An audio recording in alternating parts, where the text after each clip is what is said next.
I'm more Jamaican than any of you lot on here. You're not. When was the last time you went to Jamaica? Nobody can't No, hold on. about No, hold on. Nobody can't tell me Wait, nothing. Wait. My fuck pussy. Pussy turn red. Gymnastic. Now the pussy dead.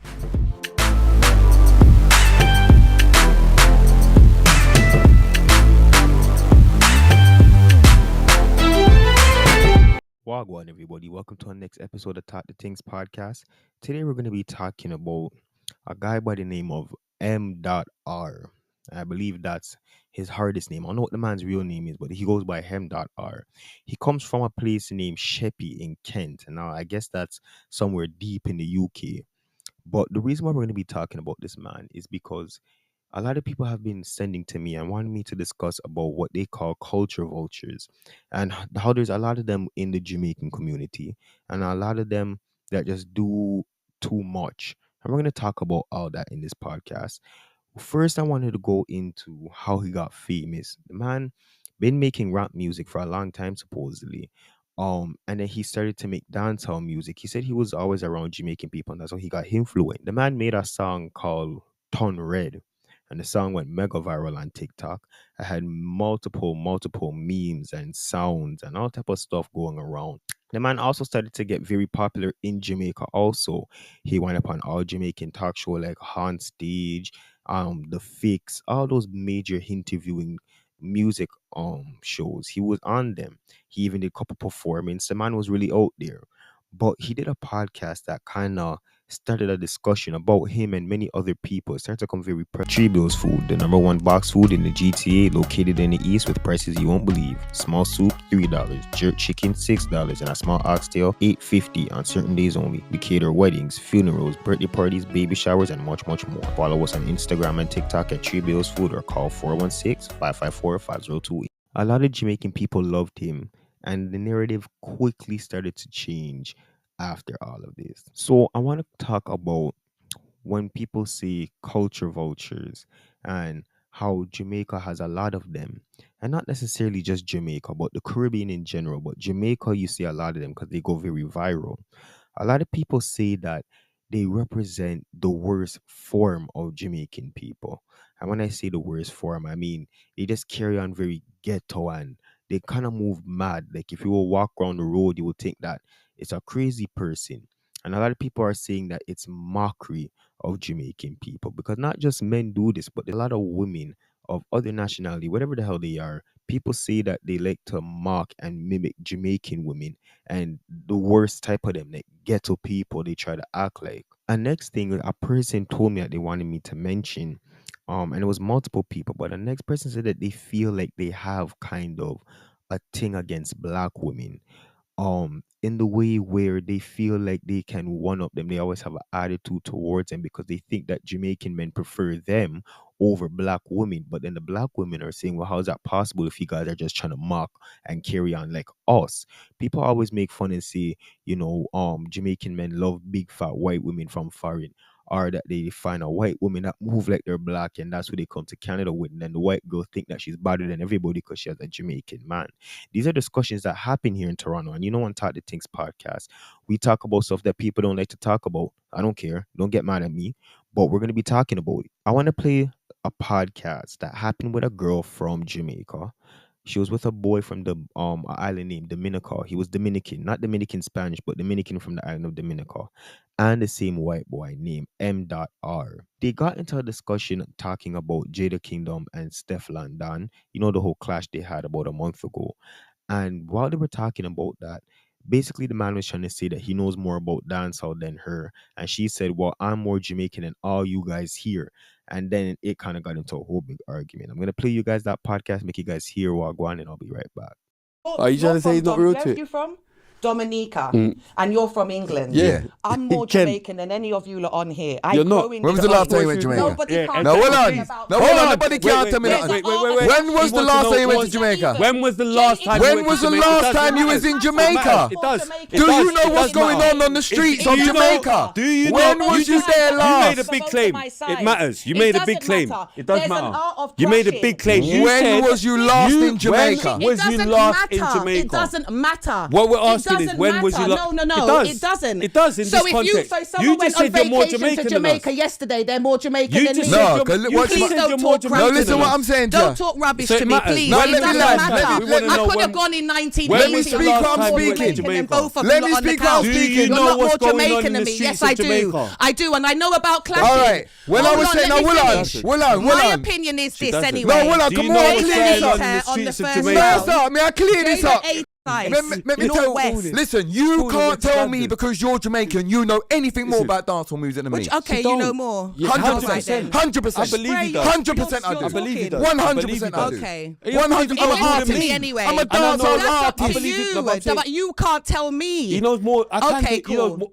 Let's have a dance. Cool. I don't need to have a competition. He knows more about dancehall than you. He knows How more do about you know that? He does. You're So you guys just heard that, and before I get into my thoughts, I want to read you guys some of the, excuse me if you heard my passcode, some of the people that left comments underneath this video. A person by the name of Sajida, I hope I said that right. She said, so none of them have Jamaican in their blood but her, and they're trying to say that they're more Jamaican than her. Make that make sense. A person said, we need to start gatekeeping. A next person said, so I've been Jamaica loads of times, so have white people.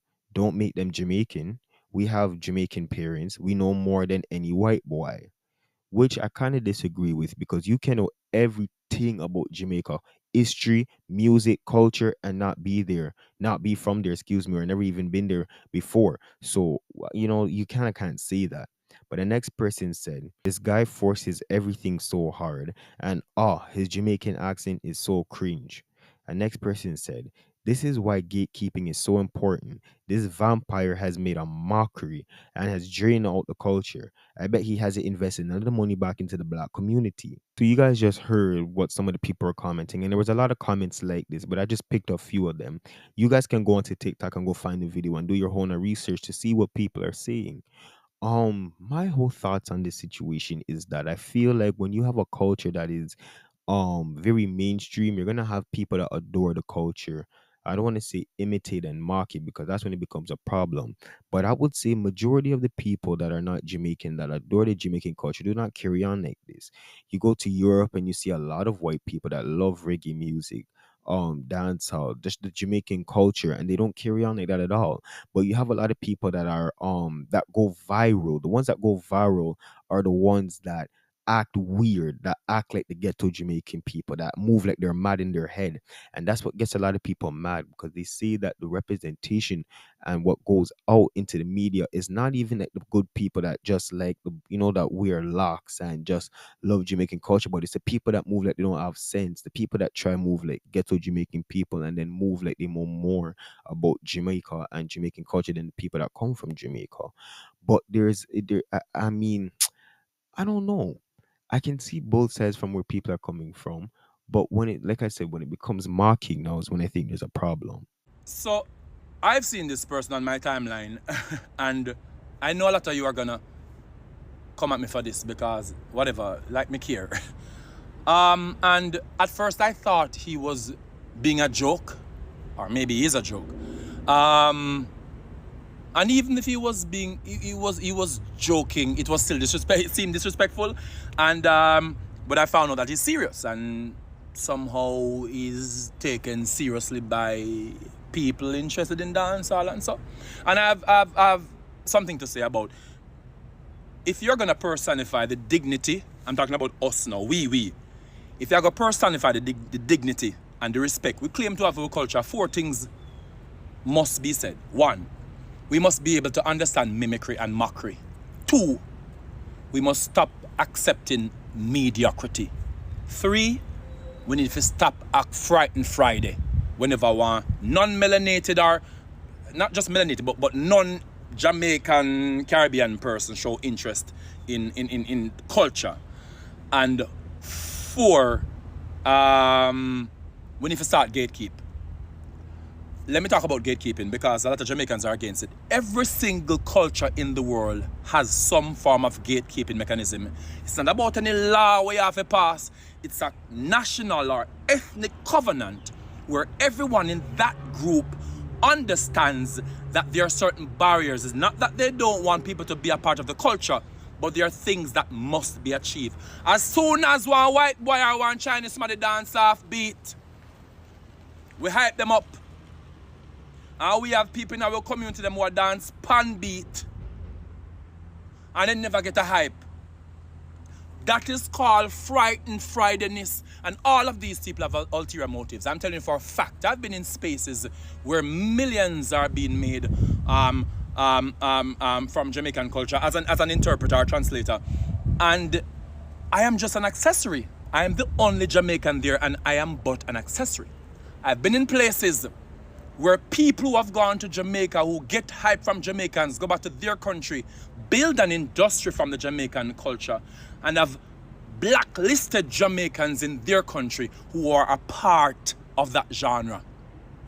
So not only are they gatekeeping their culture, they're gatekeeping dancehall from Jamaicans. So if you can say one bumbo clot, it doesn't mean you're Jamaican. It's performative. And I find this man to be mimicking and sub-mediocre. I don't know who is responsible for this.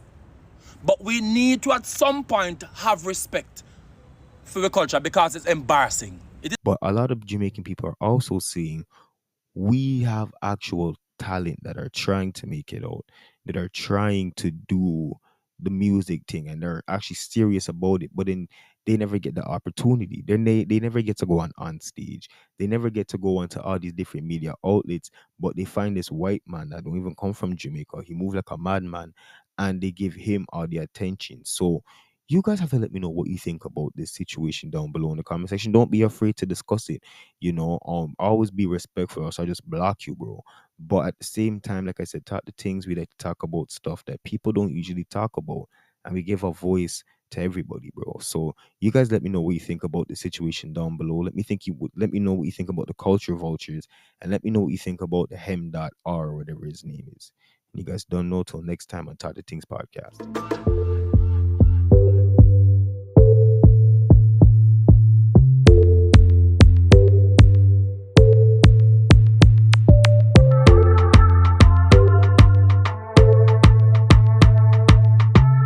Planning our event from now until the end of March, I have great news. Tree Bills Food is offering 30% off caterings and 15% off box food. Enter promo code MeHungry at the end of your order to receive the discount. Once again, the promo code is MeHungry, MIHUNGR, all caps.